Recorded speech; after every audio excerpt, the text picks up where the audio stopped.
Enseignement sur la prière. Partie 3. Que disent les saints et grands témoins sur l'importance de l'adoration? Dans un monde où tout va vite, où le bruit ne s'arrête jamais, il existe un lieu où tout s'arrête. Un lieu où l'âme respire, un lieu où le cœur parle, sans même prononcer un mot. Ce lieu, c'est l'adoration. Des saints, des hommes et des femmes de foi ont compris une chose essentielle. On ne peut pas transformer le monde sans d'abord passer du temps en présence de Dieu. Car l'adoration, ce n'est pas simplement prier, c'est demeurer, c'est contempler, c'est se laisser transformer. Certains disent même que quelques minutes d'adoration profonde peuvent faire plus pour une vie que des heures d'agitation. Mais pourquoi ce moment est-il si puissant? Pourquoi tant de grâces naissent dans le silence de l'adoration? Dans cette vidéo, découvrons ensemble ce que les grandes âmes ont expérimenté et pourquoi l'adoration pourrait bien changer ta vie. Première citation. Désirez-vous que le Seigneur vous accorde beaucoup de grâce? Rendez-lui souvent visite. Voulez-vous qu'il vous en donne peu? Visitez-le rarement. Voulez-vous que le démon vous assaille? Visitez rarement Jésus dans son Saint-Sacrement. Voulez-vous que le démon s'enfuit loin de vous? Visitez souvent Jésus. Voulez-vous vaincre le démon? Réfugiez-vous souvent aux pieds de Jésus. Voulez-vous être vaincu? Cessez de visiter Jésus. Mes chers enfants, la visite au Saint-Sacrement est un moyen nécessaire pour vaincre le démon. Allez donc souvent visiter Jésus et le démon ne vous vaincra pas. Saint Jean Bosco. Deuxième citation. 1000 ans vécus entourés de la gloire des hommes ne compensent même pas une seule heure passée dans un doux entretien avec Jésus dans son sacrement. Saint Padre Pio. Troisième citation. À force d'adorer et de manger la beauté, la bonté et la pureté en personne, dans ce divin sacrement, tu deviendras beau, bon et pur. Saint François de Sales. Quatrième citation. Le curé d'Ars se levait à 2 heures du matin et se mettait à prier près de l'autel dans l'obscurité de l'église. Il récitait l'office, faisait sa méditation et se préparait pour la célébration de la Sainte Messe. Après la messe, il faisait son action de grâce, puis il restait en prière jusqu'à midi. Toujours à genoux, à même le sol, sans aucun appui, son chapelet en main et le regard fixé sur le tabernacle. Père Stefano Maria Manelli, dans le livre « Jésus, amour eucharistique », page 11. Cinquième citation. Pour que Jésus devienne le centre de notre vie, il est nécessaire de rester en sa présence, devant le tabernacle. Pape François, sur son compte certifié @pontifex.fr, le 20 décembre 2014. Sixième citation. Une âme ne peut pas s'approcher de mon cœur sans être heureuse, parce que je suis le foyer de la joie et du bonheur. Même dans les moments où j'associe une âme le plus intimement à ma passion et à mes souffrances, je sais changer pour elle en douceur toutes les amertumes. Bienheureuse Dina Bélanger, de 1898 à 1929. Septième citation. Notre Seigneur aime tellement l'homme qu'il ne peut se séparer de lui, même en son état de gloire. L'Eucharistie, c'est son incarnation continuée, multipliée, perpétuée jusqu'à la fin du monde. Il veut vivre près de l'homme et continuer les 3 états de sa vie de sauveur, de prière, de sacrifice, de vie des âmes. Il prie dans le tabernacle, il s'immole sur l'autel, il nous nourrit dans la Sainte Communion. Saint Pierre Julien Aymard. Huitième citation. Si les âmes comprenaient quel trésor elles possèdent dans la divine Eucharistie, il faudrait protéger les tabernacles par des remparts inexpugnables. Car dans le délire d'une faim sainte et dévorante, elles iraient elles-mêmes se nourrir de la manne des séraphins. Les églises, la nuit comme le jour, déborderaient d'adorateurs se consumant d'amour pour l'auguste prisonnier. Bienheureuse Dina Bélanger, de 1898 à 1929. Neuvième citation. Ne manquez jamais la visite quotidienne au Saint-Sacrement, fût-elle brève, qu'elle soit constante. Saint Jean Bosco. Dixième citation. Si nous n'avons pas le temps de les prolonger, faisons de petites visites. Entrons dans une église chaque fois que nous le pouvons.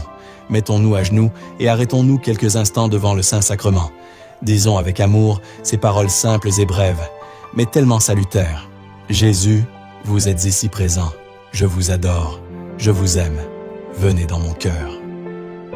Père Stefano Maria Manelli, dans le livre « Jésus, amour eucharistique », page 102. 11e citation. Soyez certains que tous les instants de notre vie, le temps que vous passerez devant le Saint-Sacrement, sera celui qui vous donnera plus de force durant la vie, le plus de consolation à l'heure de la mort et durant l'éternité. Saint Alphonse de Liguori. 12e citation. Jésus demande à être regardé, à être reconnu, à être aimé. Pape François, sur son compte certifié, @pontifex.fr, le 16 mai 2017. 13e citation. Regarde âme, c'est pour toi que j'ai institué le trône de la miséricorde sur terre. Ce trône, c'est le tabernacle. Et de ce trône de miséricorde, je désire descendre en ton cœur. Regarde, aucune suite ne m'entoure, aucun garde. Tu as accès à moi à tout moment, à chaque heure du jour. Je désire parler avec toi et t'accorder des grâces. Tiré du Petit Journal, Sainte Faustine. 14e citation. L'humanité ne trouvera pas la paix tant qu'elle ne se tournera pas avec confiance vers ma miséricorde. Le trône de la miséricorde, c'est le tabernacle. Tiré du Petit Journal, Sainte Faustine. 15e citation. Les souverains de la terre n'accordent pas d'audience en tout temps. Par contre, le roi du ciel, caché sous les voiles eucharistiques, est toujours disposé à recevoir celui qui se présente à lui. Saint Alphonse de Liguori. 16e citation. Une heure d'adoration devant le Saint-Sacrement est mieux que la visite des plus belles églises, construites toutes de marbre, ou que toutes les tombes à vénérer. Saint Pierre-Julien Aymar. 17e citation. Tant que nous n'aurons pas pour notre Seigneur au très saint sacrement un amour de passion, nous n'aurons rien fait. On dit, mais c'est de l'exagération tout cela. Mais l'amour n'est que de l'exagération. Exagérer, c'est dépasser la loi. Eh bien, l'amour doit dépasser la loi. Père Pierre-Julien Aymar. 18e citation. Regardez l'heure d'adoration qui vous est échue comme une heure du paradis. Allez-y comme on va au ciel, au banquet divin, et cette heure sera désirée, saluée avec bonheur. Entretenez-en suavement le désir dans votre cœur. Dites-vous, dans 4 heures, dans 2 heures, dans 1 heure, j'irai à l'audience de grâce et d'amour de notre Seigneur. Il m'a invité, il m'attend, il me désire. Saint Pierre-Julien Aymar, 19e citation. Dieu, sans doute, nous exauce en quelque lieu qu'on le supplie, car il l'a promis. Demandez et vous recevrez. Mais comme l'enseigne le livre du disciple, c'est au tabernacle, et en faveur de qui le visite, que Jésus dispense ses grâces avec le plus de libéralité. Saint Alphonse de Liguori. 20e citation. La présence de Jésus dans le tabernacle doit constituer comme un pôle d'attraction pour un nombre toujours plus grand d'âmes pleines d'amour pour lui et capables de rester longuement à écouter sa voix et à entendre presque les battements de son cœur. Jean-Paul II, dans Man Nobiscum, Domen, reste avec nous, Seigneur, en 2004. 21e citation. La prière, c'est une douce amitié, une familiarité étonnante. C'est un doux entretien d'un enfant avec son père. On n'a pas besoin de tant parler pour bien prier. On sait que le bon Dieu est là dans son tabernacle. On lui ouvre son cœur. On se complaît en sa sainte présence. C'est la meilleure prière, celle-là. Saint Curé d'Ars, 22e citation. Tous les maux du monde peuvent être vaincus à travers le grand pouvoir de l'adoration eucharistique. Saint Jean-Paul II. 23e citation. Notre Seigneur est au ciel, il est aussi dans son tabernacle. Quel bonheur! Qu'est-ce que le Seigneur fait dans le tabernacle? Il nous attend.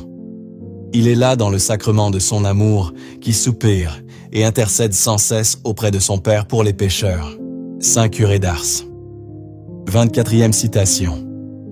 Un catéchiste expliquait un jour à ses jeunes, « Si un ange du ciel vous apparaissait et vous disait « Jésus en personne est dans telle maison et vous attend », ne laisseriez-vous pas tout, divertissement, occupation, pour courir vers lui? Et ne vous estimeriez-vous pas heureux de faire un petit sacrifice pour le rejoindre? Eh bien, sachez et souvenez-vous que Jésus est dans le tabernacle. Père Stefano Maria Manelli, dans le livre « Jésus, amour eucharistique », page 101, 25e citation. Quand tu passes devant la chapelle et que tu n'as pas le temps de t'arrêter, charge ton ange gardien de porter toutes tes commissions à notre Seigneur dans le tabernacle. Il les portera et aura ensuite le temps de te rejoindre. Sainte Bernadette. 26e citation. Partout où je serai, je penserai souvent à Jésus dans le Saint-Sacrement. Je fixerai ma pensée sur le tabernacle, y compris quand je me réveillerai de nuit, l'adorant là où je me trouverai, appelant Jésus dans le sacrement, lui offrant l'action que je serai en train d'accomplir. Je mettrai un fil télégraphique entre mon bureau et l'église, un autre avec la chambre, un autre avec le réfectoire. J'enverrai le plus souvent possible des messages d'amour à Jésus dans son sacrement. André Beltrami. 27e citation. Le frère stigmatisé du Gargano, Padre Pio de Pietrelcina, auprès de qui accourèrent des foules de tous les continents, après ses longues heures quotidiennes de confessionnal, passait tout le temps disponible de sa journée et une grande partie de ses nuits près du tabernacle en adoration, avec la Vierge Marie, récitant rosaire après rosaire. Père Stefano Maria Manelli, dans le livre « Jésus, amour eucharistique », page 109. 28e citation. Si nous aimions le bon Dieu, nous nous ferions une joie et un bonheur de venir passer quelques instants pour l'adorer, pour lui demander la grâce de nous pardonner. Nous regarderions ces moments comme les plus beaux de notre vie. Quelle conclusion devons-nous tirer de tout cela? La voici, c'est de regarder comme le moment le plus heureux de notre vie, celui où nous pouvons tenir compagnie à un si bon ami. Curé d'Ars, 29e citation. Pour bien adorer, il faut se rappeler que Jésus-Christ, présent dans l'Eucharistie, y glorifie et y continue les mystères de toutes les vertus de sa vie mortelle. Il faut se rappeler que l'Eucharistie, c'est Jésus-Christ, passé, présent et futur, que l'Eucharistie est le dernier développement de l'incarnation et de la vie mortelle du Seigneur, que Jésus-Christ nous y donne toutes les grâces, que toutes les vérités aboutissent à l'Eucharistie et qu'on a tout dit en disant « Eucharistie », puisque c'est Jésus-Christ. Saint Pierre Julien Aymard. 30e citation. La prière, c'est une douce amitié, une familiarité étonnante, c'est un doux entretien d'un enfant avec son Père. On n'a pas besoin de tant parler pour bien prier, on sait que le bon Dieu est là dans son tabernacle, on lui ouvre son cœur, on se complaît en sa sainte présence, c'est la meilleure prière, celle-là. Saint Curé d'Ars, 31e citation. Le rétablissement de l'adoration du Saint-Sacrement guérira notre Église et donc notre pays et donc notre monde. C'est un des mensonges les plus destructifs de Satan, de dire que rester assis dans une église en adorant le Christ est inutile, superflu et nous éloigne de nos besoins vitaux et nos devoirs contemporains. L'adoration touche chaque personne et chaque chose, car elle touche le Créateur, qui touche toutes nos choses et toutes personnes au monde, de l'intérieur, de son centre même. Lorsque nous adorons, nous plongeons dans l'œil du cyclone, le point immobile autour duquel le monde tourne. Nous unissons à un dynamisme et une puissance infinie.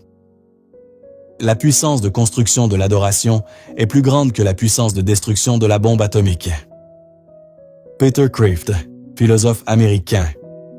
32e citation. L'adoration eucharistique a pour objet la divine personne de notre Seigneur Jésus-Christ, présent au très saint sacrement. Il est vivant, il veut que nous lui parlions, il nous parlera. Et ce colloque, qui s'établit entre l'âme et notre Seigneur, c'est la vraie méditation eucharistique, c'est l'adoration. Heureuse l'âme qui sait trouver Jésus en l'Eucharistie, et en l'Eucharistie, toute chose. Saint Pierre Julien Aymard.